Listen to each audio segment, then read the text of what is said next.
So you just picked up a DJI Spark and you're trying to figure out the best ways of getting your footage to look a little bit more cinematic. Well, you came to the right place because today we're going to talk about 4 things that will instantly make your Spark footage just a little bit more epic, a little bit more cinematic. Let's do this. What's up, YouTube?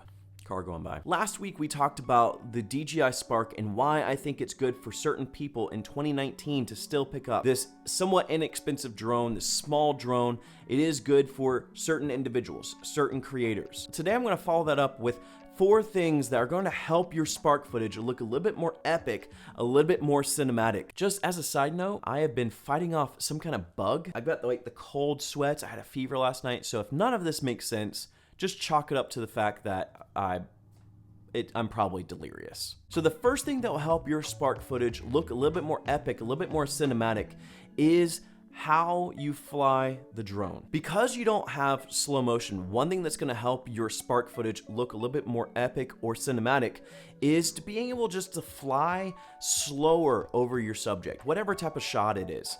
Being able to just fly a little bit slower, and one thing that's gonna help you out with that is to actually get the remote for the drone. Being able to take the joystick and just kind of slightly move it up, move it over, whatever direction you're flying, is going to really help the control of the drone, which will help your footage look a little bit more cinematic.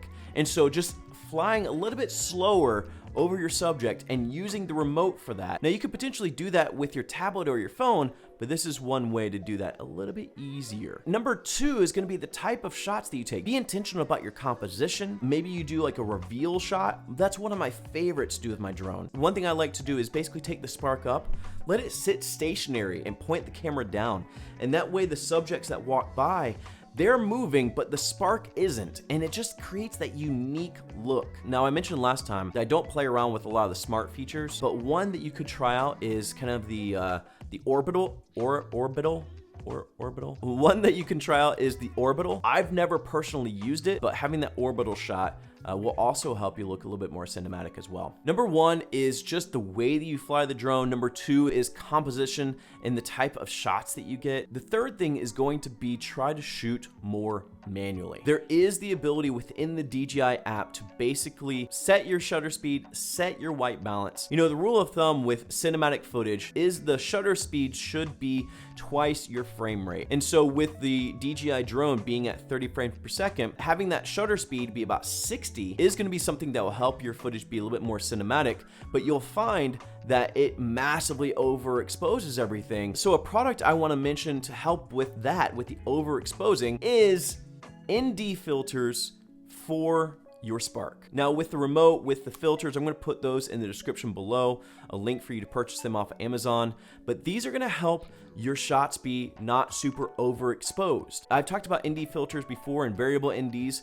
with your camera, but having a ND for your drone is going to really help you shoot manually and also not make your footage super overexposed. So that's another thing to check out is ND filters for your Spark. Now, the last thing I want to mention is more of like an editing tip. When you're editing your Spark footage, 30 frames per second is what you can shoot in. So to match your 24 frames a second timeline that you're editing your video in, slow the footage down by about 20%. Right around 20% is about 24 frames per second. Now, you kind of want to balance this because I've already kind of told you to fly slower. So you kind of want to get a feel for what works the best. Maybe fly it a little bit faster, especially if you're slowing it down. Kind of find a balance there, but slow down the footage to match your 24 frames a second timeline. That will also help your Spark footage look a little bit more cinematic because, as I said last time, that 30 frames per second is like a cardinal rule of if you're doing anything cinematic, don't shoot in 30 frames per second. Instead of 100% speed, you're gonna slow it down to about 80% speed, cutting out about 20% there,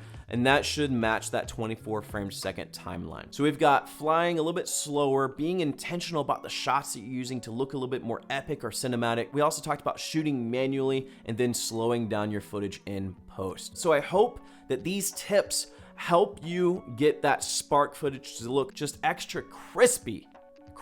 So again, I hope this has been helpful. If you enjoy this video, give it a like. Consider subscribing to the channel if you haven't already. Also, I'm in a different set. I'm in a different part of my office. Let me know if you like this set. I'm shooting with a completely different lens. Just changing it up.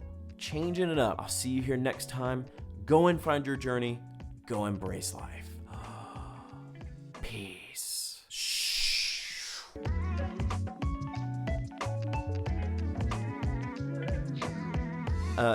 Because you don't have, because you don't have, I am struggling. Now you can obviously use that with your, now you can potentially use, so a product I want to mention to help with that, with the overexposing, is, I have it in my pocket, have it in my lap already.